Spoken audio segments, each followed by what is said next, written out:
सुप्रभात छात्रों, आशा है सकुशल रहकर जो भी कार्य दिए गए हैं उसे आप पूरा करने में व्यस्त होंगे।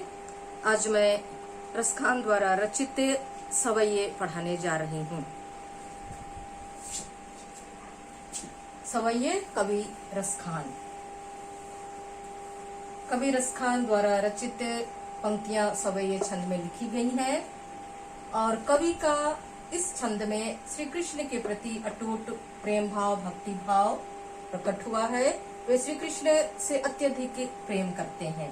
पंक्तियों में अनुप्रास अलंकार एवं यमक अलंकार का प्रयोग किया गया है। अनुप्रास अलंकार काव्य की जिन पंक्तियों में एक ही व्यंजन वर्ण की बार बार आवृत्ति हो, और यमक अलंकार यानी एक ही शब्द की आवृत्ति बार बार हो लेकिन भिन्न भिन्न अर्थों में, उसे यमक अलंकार कहते हैं। पंक्तियों में सरलता सरसता का गुण है। श्री कृष्ण के रूप सौंदर्य का सजीव चित्रण प्रस्तुत किया गया है और पंक्तियां ब्रज भाषा में लिखी गई हैं। ये है भाषागत विशेषताएं। अब हम पंक्तियां देखेंगे। पहला सवैया। मानुष हो तो वही रसखानी, बसों ब्रज गोकुल गांव के ग्वारन। जो पशु हो तो कहा बस मेरो, चरो नित्य नंद की धेनु मजारन। पाहन हो तो वही गिरी को, जो कियो हरि छत्र पुरंदर धारन। जो खग हो तो बसर करो मिली, कालिंदी कूल की कदम डारन। देखो, हर एक शब्द के अंत में, वाक्य के अंत में जो शब्द आया उसमें नाना वन की आवृत्ति हुई है, तो पंक्तियों में संगीतात्मकता का भी गुण विद्यमान है। सवैये छंद के विषय में 104 पृष्ठ संख्या में लिखा हुआ है। सवैये एक छंद है और छंदों का प्रयोग भी अलंकारों की तरह काव्य की सुंदरता को बढ़ाने के लिए किया जाता है। सवैया छंद वर्णिक छंद है, यानी वर्णों में छंद होता है जिसमें 22 से 26 वर्ण होते हैं और ये छंद ब्रज भाषा में प्रयोग किया जाता है। मानुष का अर्थ है मनुष्य, वही रसखानी, बसों ब्रज गोकुल गांव के ग्वारन। ग्वारन का अर्थ है ग्वाल बाल। जो पशु, पशु मतलब पशु। कहा बस मेरो, चरों, चरों का अर्थ है चरूंगा। नंद का अर्थ है नंद बाबा की धेनु मझारन। धेनु का अर्थ है गाय, मझारन का अर्थ है बीज। पाहन का अर्थ है पत्थर, गिरी का अर्थ है पर्वत, हरि छत्र हरि का अर्थ है श्री कृष्ण, छत्र का अर्थ है छाता, पुरंदर का अर्थ है इंद्र। जो खग हो तो खग का अर्थ है पक्षी। बसेरो मतलब बसूंगा, बसेरो करो बसूंगा। मिली कालिंदी, कालिंदी का अर्थ है यमुना। कूल का अर्थ है किनारा। कदम का अर्थ है कदम का वृक्ष। डारन का अर्थ है डालियां। तो पहले सवैये में श्री कृष्ण के प्रति कवि का, साथ ही श्री कृष्ण भूमि यानी ब्रज भूमि के प्रति कवि का अनन्य समर्पण भाव व्यक्त हुआ है पहले और दूसरे छंद में। तीसरे छंद में श्री कृष्ण के रूप सौंदर्य से गोपियां अत्यधिक मुग्ध हो जाती हैं और श्री कृष्ण की तरह ही रूप सौंदर्य को धारण करना चाहती हैं। स्वयं भी श्री कृष्ण का रूप धारण करना चाहते हैं। और चौथे छंद में गोपियां श्री कृष्ण की मुरली की धुन से आकर्षित होते हैं। उनकी धुन इतनी मधुर, इतनी मीठी है कि वे अनायास ही श्री कृष्ण की तरफ आकर्षित हो जाती हैं और श्री कृष्ण की मधुर मुस्कान का प्रभाव भी गोपियों पर पड़ता है। पहला सवैया। कवि का श्री कृष्ण के प्रति अटूट प्रेम, अनन्य प्रेम भाव, भक्ति भाव प्रकट होता है। न केवल श्री कृष्ण के प्रति बल्कि ब्रज भूमि के प्रति भी उनका अटूट और अनन्य प्रेम भाव प्रकट होता है। कवि कहते हैं कि यदि वे अगले जन्म में मनुष्य रूप में जन्म लेते हों, पाहुन हो तो वही रसखानी, बसों ब्रज गोकुल गांव के ग्वारन। यदि वे मनुष्य रूप में अगले जन्म में जन्म लें तो वे गोकुल गांव के ग्वाल बालों के बीच ही निवास करना चाहते हैं। और यदि वे पशु रूप में जन्म ले, जो पशु हो तो कहा बस मेरो, चरो नित नंद की धेनु मजारन। यदि वे पशु रूप में जन्म लेते हैं तो वे वही पशु बनना चाहते हैं, वही गाय बनना चाहते हैं जिन गायों, जो नंद की गायें थी उन्हीं गायों में से एक गाय बनना चाहते हैं कवि, जिसे श्री कृष्ण चराया करते थे। उसके बाद कवि की प्रबल इच्छा है, यानी प्रबल इच्छा का तात्पर्य है वे अपना प्रेम, अपने अटूट श्रद्धा भक्ति भाव प्रकट करते हुए कहते हैं कि यदि वे पत्थर रूप में जन्म लें तो वे उसी पर्वत का पत्थर बनना चाहते हैं जिस पर्वत को श्री कृष्ण ने अपनी उंगलियों से छाता की भांति उठाया था और इंद्र के प्रकोप से गोकुल गांव के निवासियों को बचाया था। इसलिए वे उसी पर्वत का, उसी गोवर्धन पर्वत का एक पत्थर बनना चाहते हैं।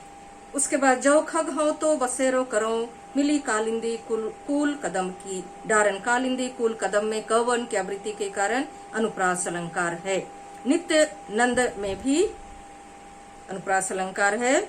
जो खग हो तो, फिर कहते हैं यदि मैं पक्षी के रूप में जन्म लेता हूं तो मैं उसी कदम वृक्ष की डालियों पर निवास करने वाला पक्षी बनना चाहता हूं जो यमुना के तट पर स्थित है और जिस कदम वृक्ष के डालियों के नीचे या कदम वृक्ष के नीचे श्री कृष्ण और गोपियां रास लीलाएं रचाया करती थीं।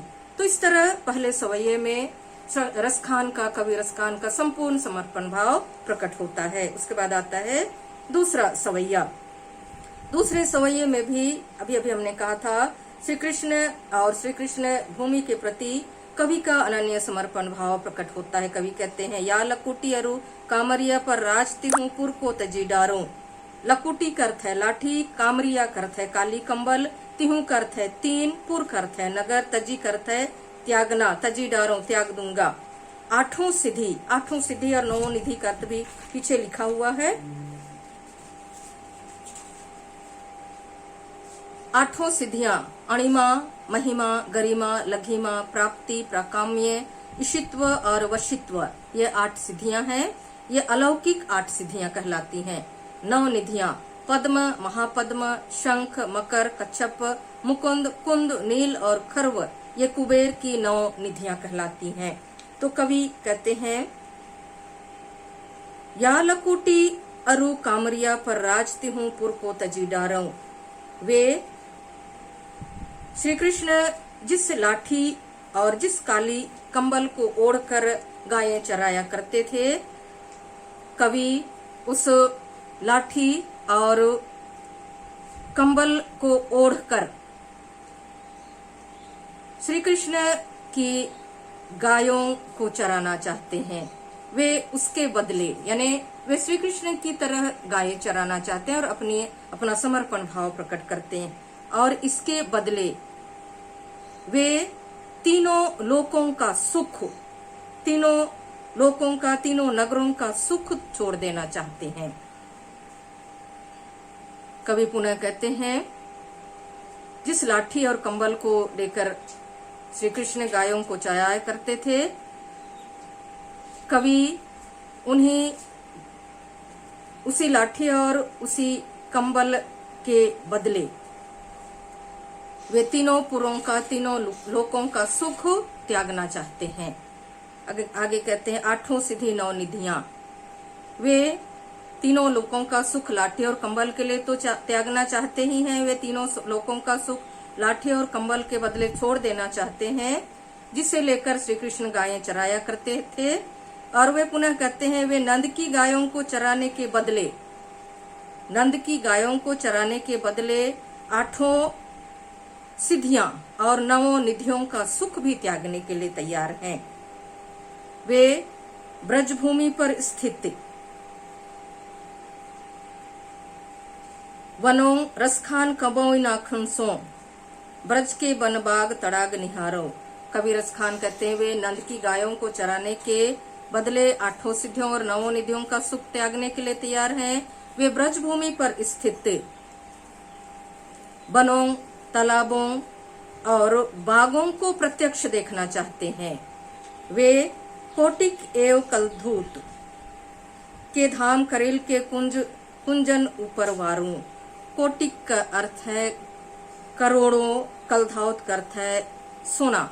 इसका भी शब्दार्थ पीछे लिखा हुआ है। सोने चांदी के महल, कलधाउत के धाम का अर्थ है महल, कोटिक का अर्थ है करोड़ों, कवि पुनः कहते हैं, न केवल वे ब्रजभूमि में स्थित बागों, तालाबों, वनों को देखना चाहते हैं, वे ब्रज भूमि के उन कुंजों को यानी उन लताओं को जो करील के कुंज हैं, यानी कांटेदार झाड़ियों के कुंज हैं। हम बोलचाल की भाषा में बांस कहते हैं, जो कंटीली झाड़ी होती है, की समीपता पाने के लिए, उन करील के कुंजों की समीपता पाने के लिए सोने के महलों का भी, कोटि करोड़ों सोने के महलों का भी सुख त्यागने के लिए तैयार हैं।